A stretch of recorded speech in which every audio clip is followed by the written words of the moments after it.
50 polling agents और counting agents बनाया।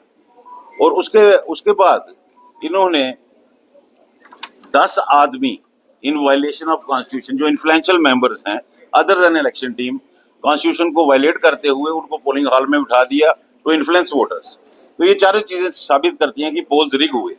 हम कोर्ट में अपनी संस्था को नहीं लेके जाते हैं। श्री राम साई के टाइम भी यही मेरे ऑपोजिशन वाले कोर्ट में गए थे और 2020 में भी ये कोर्ट में गए थे। लेकिन मैं इस सब चीजों को पहले तो रजिस्ट्रार ऑफ सोसाइटीज के ऑफिस में दे चुका हूं, क्योंकि वो कस्टोडियन है ऑल दी सोसाइटीज के, और चैम्बर का कॉन्स्टिट्यूशन जो है रजिस्टर्ड है। चौंका देने वाली बात है कि 3 नोटिस देने के बाद भी रजिस्ट्रार ऑफ सोसाइटीज को चैम्बर की तरफ से एक भी जवाब नहीं आया। कि उन्होंने बोला आप अपनी एग्जेक्टिव लिस्ट दें और बाकी जो डिटेल्स हमने मांगी थी। जब एग्जेक्टिव कमेटी ही नहीं है, that means chamber of commerce को इलीगली चलाया जा रहा है। अब लास्ट नोटिस जो ये देखिए 7 तारीख का लास्ट शो कॉज नोटिस है, ये दिया है रजिस्टर ऑफ कंपनीज के ऑफिस से, और 11 तारीख तक इनको जवाब देना है, नहीं तो वो एज पर रूल्स एक्शन करेंगे। कुछ अफवाहें फैलाई जा रही हैं कि हम ये लिख रहे हैं वो लिख रहे हैं। लिखना हमारा फर्ज है कि हमको संस्था को हमको बचाना है। क्योंकि मैं आपको पुराना उदाहरण दूं, 2014 में मैं आया तो मैंने देखा ये तो 20 साल का किराया भी नहीं दिया इन्होंने जेडीए को, असल पेमेंट नहीं दी, 47 लाख रुपए इंटरेस्ट चढ़ गया। तो इनकी जो इस टाइप की बातें हैं, इससे संस्था का बहुत नुकसान होता है और हर मेंबर को इस चीज का लॉस होता है। उसी को देखते हुए हम सिर्फ इंश्योर करना चाहते हैं।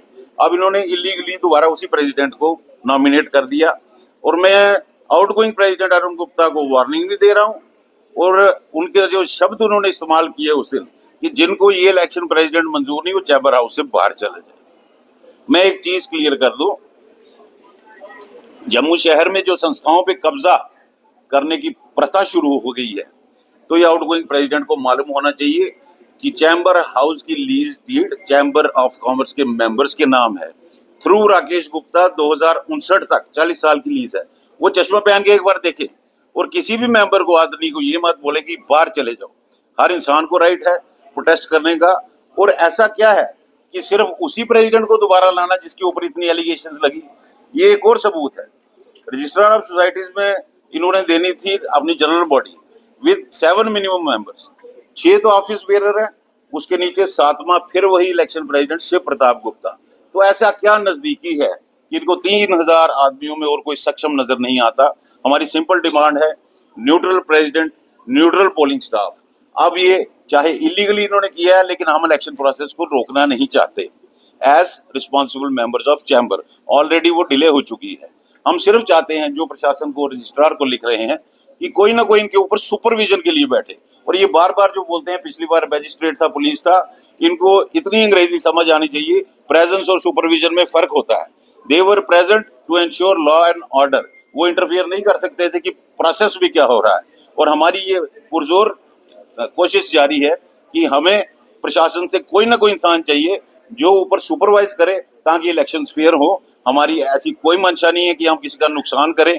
ये तोड़ मोड़ के लफ्ज बोलते हैं, क्यों कंप्लाई नहीं करेंगे तो रजिस्ट्रेशन पे तो सवाली निशान लगेंगे।